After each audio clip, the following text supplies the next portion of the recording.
Many people love cruising in Europe, and in today's episode I will share with you my recent experience with Norwegian Cruise Line, my disembarkation in Italy, visiting ports like Ravenna and touring San Marino. I will show you around Venice and how to get there from your port in Trieste, since there are all kinds of new rules for cruise ships, and after your disembarkation it can take you 2 hours to get to Venice. So it's definitely worth seeing and visiting Venice for a couple of days, and also you can visit Murano and Burano islands while you're there. So don't go anywhere and stay with me.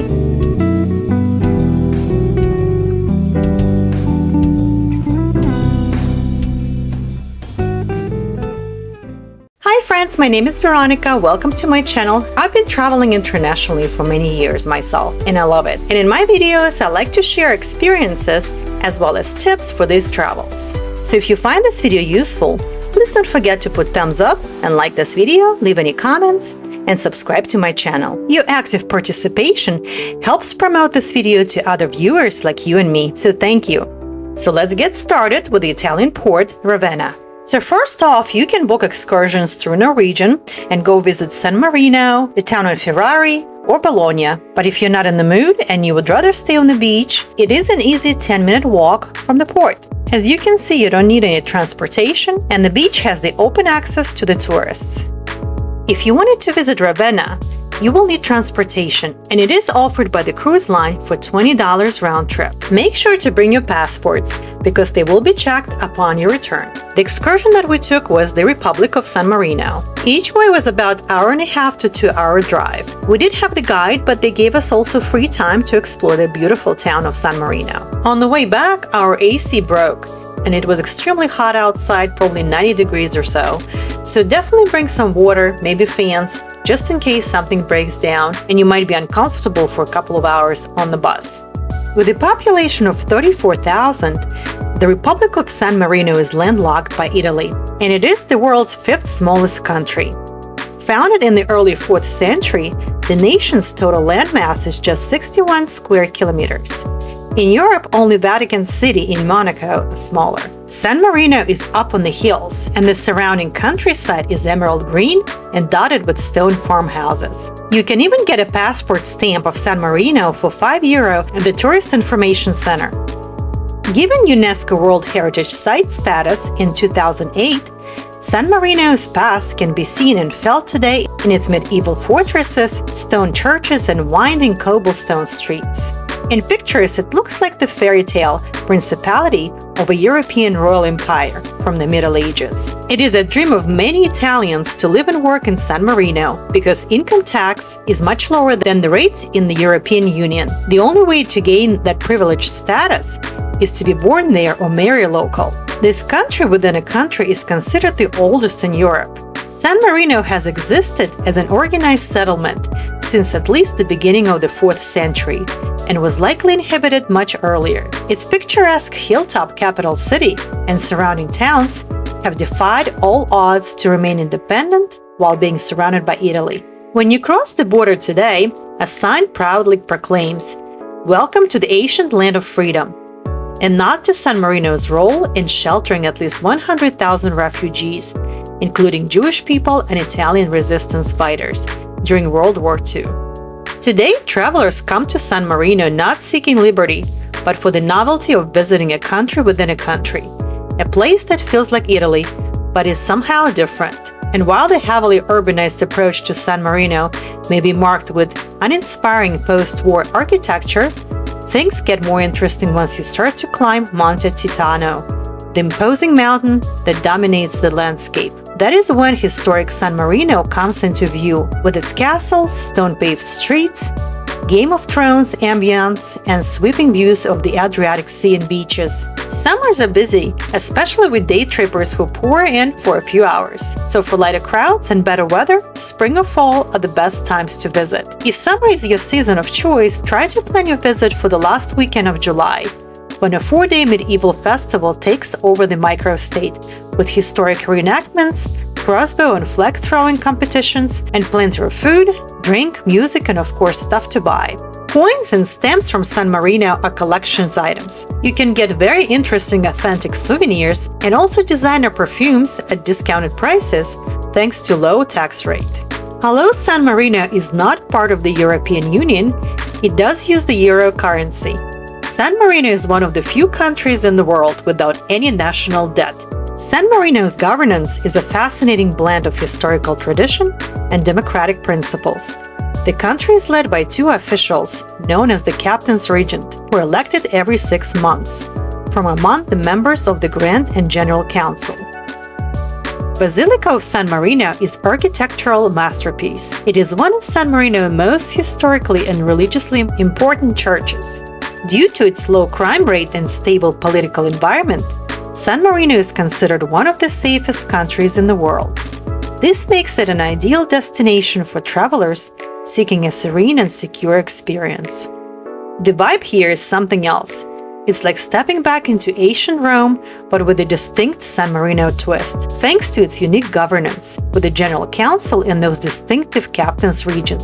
Perched on the Italian peninsula, the city of San Marino isn't just the capital.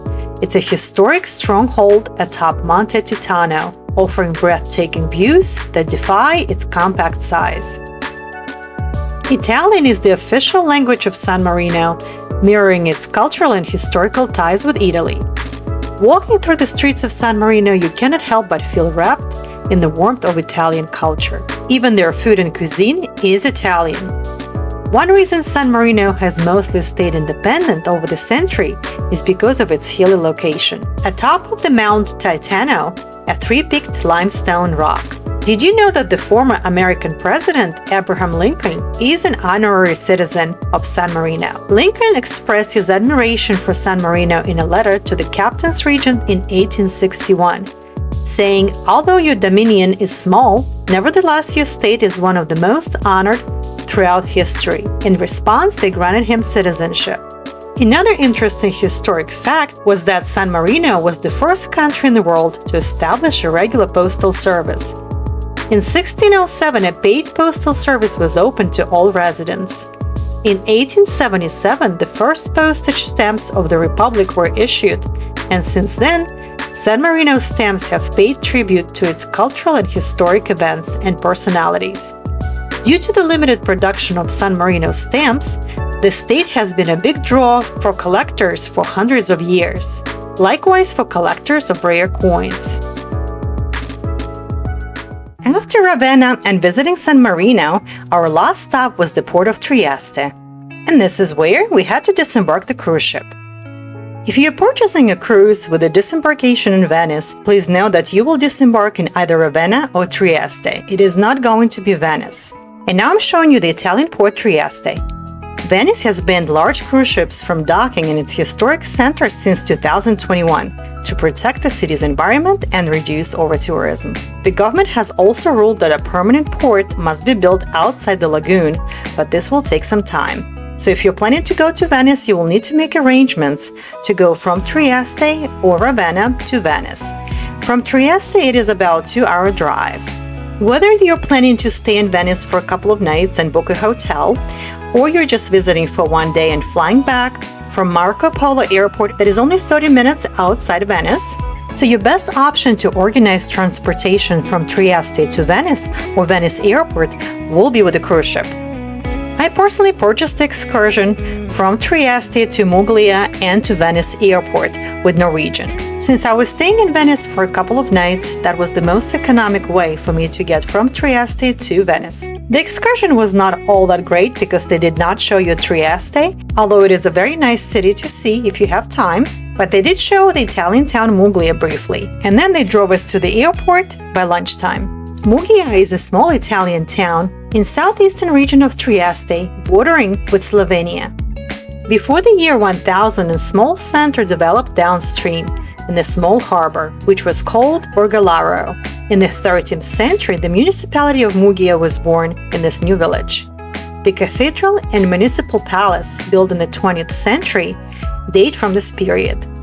The castle of Muggia, on the other hand, dates back to the 14th century, although it has been remodeled several times over the centuries. It once crowned the fortified walls around the town. You can still breathe a special air in this town, strolling through the characteristic Calle and the splendid Piazza Marconi, the beating heart of the town. Or you can stop in the Mandraccio to watch the fishermen at work. Visiting this little fishing port with a huge long rocky beach would be a great way to try something a little Italian. It is a great place just to hang out, sniff the fresh air, and of course, sip a cappuccino. This part of Italy was in Greater Slovenia not so long ago, so there is also a kind of mixed influence here. For example, we went to the pretty church in the main piazza for a look around and saw a long list of Slovenian language masses on the notice board, as well as the Italian ones. You get the feeling that this lovely little town is also a getaway for the much larger city of Trieste. And it is not touristy at all. When you get dropped off at the airport, you can get a taxi to downtown Venice for 50 euro, or there are also 10 euro buses right here at the airport that will take you to Venice. Travelers will have to register their visit.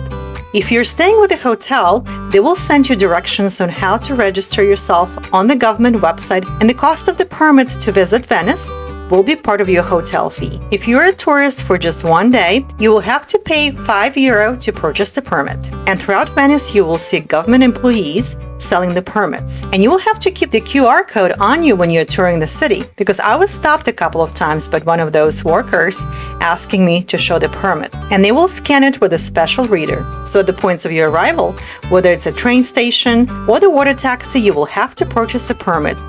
The only way to get around town or to go visit different historic sites or touristy areas is by water taxi. They also have private taxis and gondola rides. You have to walk everywhere. There are no buses or cars that can go through the town, so the only way to reach places is by water.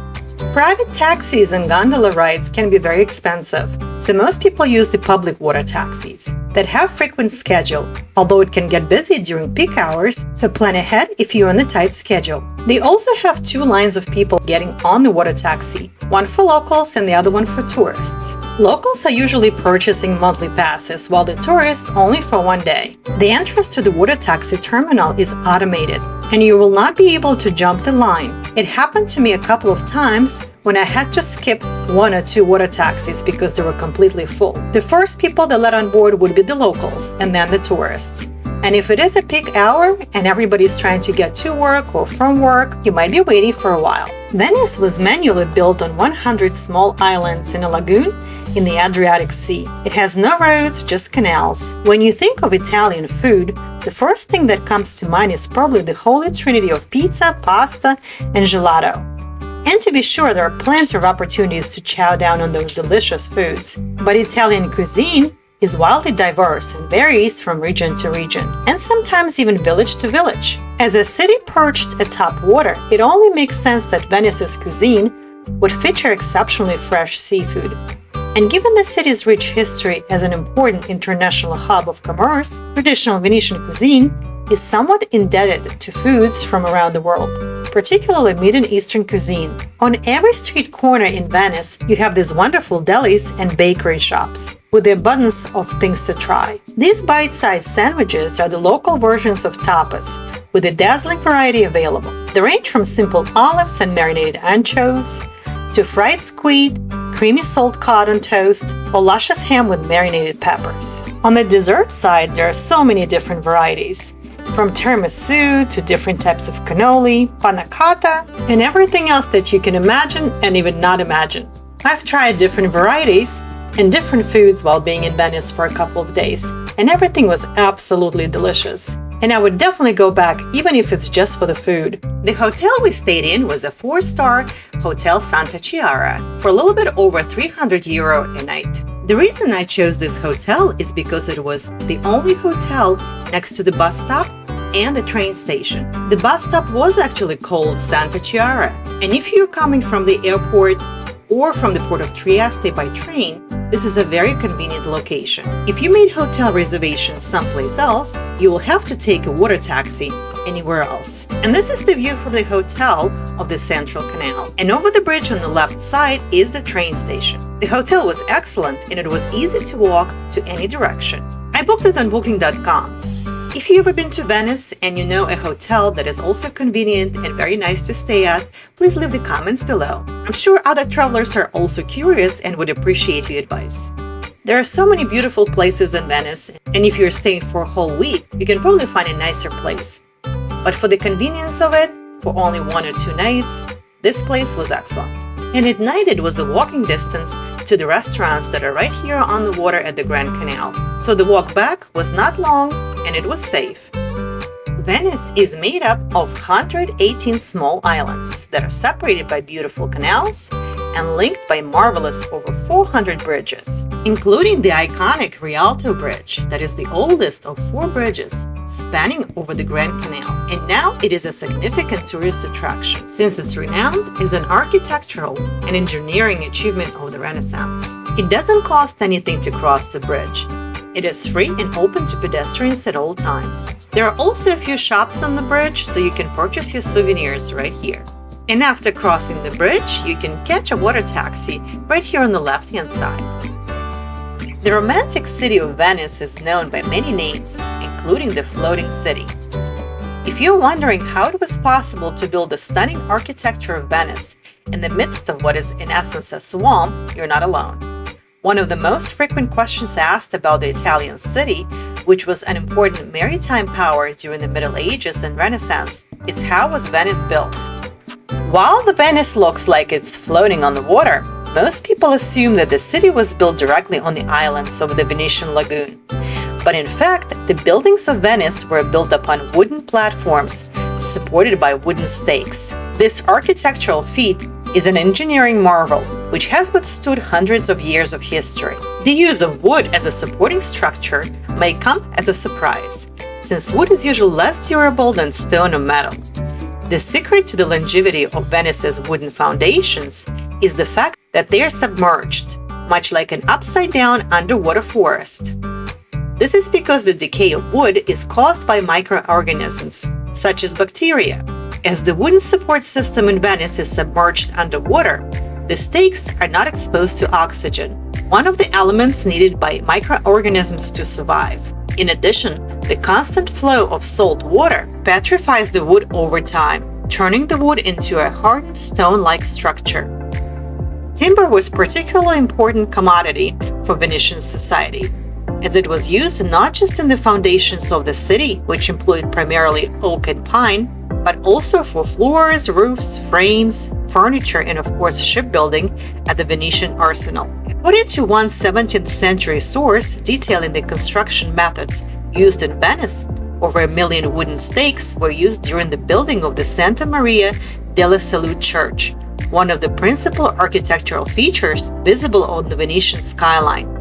Each of the wooden stakes used was roughly 4 meters long, sourced from the forests of northern Italy, Slovenia, Croatia, and Montenegro, and transported to Venice by water. Such enormous amount of timber are thought to have been partly responsible for the deforestation of the Dinaric karst in the Balkans. There is even a popular saying claimed that Venice stands on oaks from karst. Avoiding this need for large quantities of timber, modern buildings in Venice use reinforced concrete piles instead. While it's hard to imagine how an insignificant city built on a swamp could become a superpower, its wealthy past is still evident in its architecture. In point of fact, Venice's location, surrounded by water and on the shores of the Adriatic, were fundamental to its development. In geographic position facilitated its development into a key trading hub between the Near East and Europe, and a dominating force over the Eastern Mediterranean, making it a powerful trading center for hundreds of years. As a city surrounded by water, Venice has a distinct advantage over her land-based neighbors. For a start, Venice was secure from enemy invasions. Venice eventually became a great maritime power in the Mediterranean. In one example from 1204, Venice allied itself with the Crusaders and succeeded in capturing the Byzantine capital Constantinople. Venice nevertheless started the decline in the 15th century and was eventually captured by Napoleon in 1797 when he invaded Italy. More than a floating city, these days Venice is more of a sinking city. The lagoon that once protected Venice from countless foreign invaders has become the biggest threat to its survival. Venice is in peril thanks to the rising water levels, and the floating of the city causes chaos several times every year. Known as acqua alta, or high water, This flooding is generally caused by unusual high tides, which can reach up to 3 meters or almost 10 feet due to strong winds, storm surges, and severe inland rains. However, this is happening more frequently in recent years due to the rising sea level caused by climate change, which is starting to alarm the city. With current projections, there is a possibility that Venice will be underwater by 2100. While the city may still be visible at its highest points, the water levels may be so high that it will be uninhabitable. Although the worst flood in history of Venice was in 1966, there was also one of the recent ones in 2019. Venice was hit by a tide of water almost 2 meters high. At its peak, more than 80% of the city was underwater. Historic buildings and monuments were flooded. Businesses and homes were gutted. So if you have not visited Venice yet, I would strongly recommend to go as soon as possible. This amazing city is a labyrinth of history, culture, and beauty waiting to be explored. Given its exceptional cultural and architectural significance, the city has been a UNESCO Heritage Site since 1987. The city's intricate network of canals and waterways, the Venetian Lagoon, along with historic buildings and landmarks, make it a truly unique and remarkable place. Piazza San Marco is home to the stunning San Mark's Basilica in the iconic San Marco Bell Tower, but also the Doge's Palace. This is the main square and home to stunning treasures. The Doge's Palace was the residence of the Doge, the elected and appointed ruler of Venice, and also housed the political bodies of the state, including the Great Council and the Council of Ten. The present building dates to 1300s, though the role of the Doge can be traced to the 8th century, when Venice was part of the Byzantine Empire. The palace that rose adjacent to the Basilica San Marco would become one of the most lavish municipal and residential complexes in Europe. In addition to the private apartment of the Doge, the palace held law courts, administrative offices, courtyards, grand stairways, and ballrooms, as well as prisons on the ground floor. The palace contains tiny, dark, and dreadful cells that were constantly damp and disease-ridden, and frigidly cold in the winter and sweltering in the summer. Notorious Casanova famously escaped from the old prison by climbing into the roof rafters, ascending the stairs, and walking out the front door. The Doge's Palace is open for tours every day of the year. Check on their website to see the availability and buy tickets in advance. The basic tour is self-guided, and you can look at most important rooms in the palace, but it excludes several key areas. To see the old and new prisons, including Casanova's cell, and several other exquisitely preserved rooms, you will need to book the highly recommended Doge's Palace Secret Itineraries Tour. Tours in English sell out months in advance, so be sure to book early. I personally didn't book anything in advance, and I missed out on seeing the palace. It was extremely crowded and sold out for the days I was there. So instead, I went shopping and purchased a couple of those beautiful custom-made masks that were in the range of $250, and they were able to ship it to my home in the United States for €80. If you do not buy the masks while you're in Venice and you get home and you regret that you didn't buy at least one of them, you can find them on Etsy. Venetian gondolas are still used for transportation and tourism, and they're one of the most iconic symbols of Venice. The gondoliers who operate these boats are highly skilled and trained professionals. Until 2010, this job was primarily held by men, but since then, women entered this traditional male-dominated profession. Today, there are several female gondoliers in the city, and this is a great example of how Venice is evolving and adapting to the changing times while still preserving its unique cultural heritage. If you want a private gondola ride for 1 or 2 people, it starts at €120. On the other hand, you can purchase a group tour of Venice, and then the gondola ride will be included. This is a more economic way if you don't mind to share the ride. We had a group tour of central Venice for about €60 a person, and it was about 3 hours with a gondola ride. Check out the Viator for special tours and offerings. The Venetian Lagoon is home to many beautiful islands. You can actually get a water taxi to go to other islands that are close by, such as Burano and Murano, and this is what I'm doing now. These islands are known for their colorful houses and scenic landscapes, and you can purchase the transfer quite inexpensively.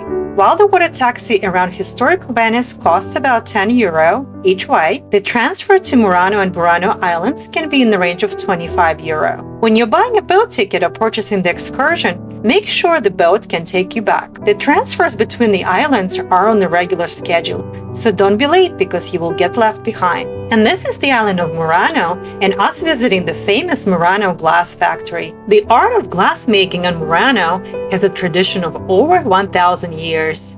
Murano glass can come in many shapes and sizes, from simple forms to delicate and complex constructions.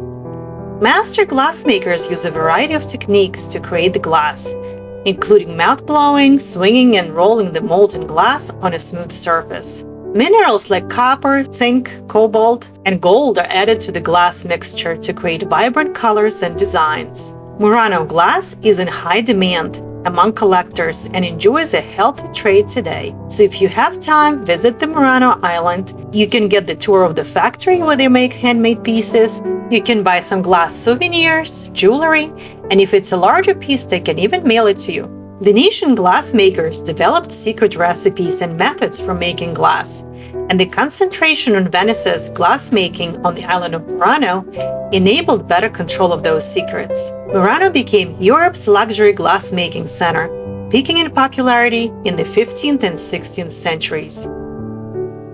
Another beautiful island of Burano, at the northern end of the lagoon, known for its lacework and brightly colored homes. If you search for a place to eat like a local, Burano is very famous for its fish dishes. Even on the dullest day, seeing Burano in the distance is quite a shock. You see a lively patchwork of small houses, every one a different color. Some clash with their neighbors, some provide harmonious contrasts, but all merge into these multicolored fragments reflected in the sea. It is the most attractive approach to an island anywhere in the Adriatic.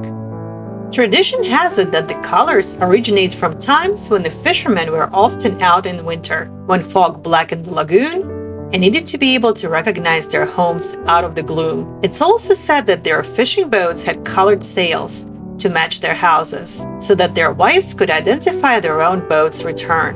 Burano is famous for making lace. Originally it was pastime for noble women, then it spread to hospitals and institutions, where women took on that occupation. Later, there was a competition from French lace makers, and the Venetian authorities granted a lace-making school to be established in 1872. Lace played such an important role for Burano that in 1481, Leonardo da Vinci traveled to then Venetian-run Cyprus to retrieve some Burano lace to be placed on the altar of Milan Cathedral. At the height of its power, Burano exported lace all over the world. Today, Burano is renowned as the island of lace, and skilled artisans still hand-embroider stunning pillows and fabrics to keep its tradition alive. Modern-day Burano has around 3,000 inhabitants. A top attraction on this Venetian lagoon island is the Leaning Bell Tower, which can be seen from the water. There is also the Lace Museum, where visitors can view an area of beautiful items dating back to the height of lace making during the 17th century. Thank you for staying with me till the end and watching this video. I appreciate your comments and support, so please don't forget to like this video, subscribe to my channel, click on that notification button so you don't miss any new videos, and I will see you soon.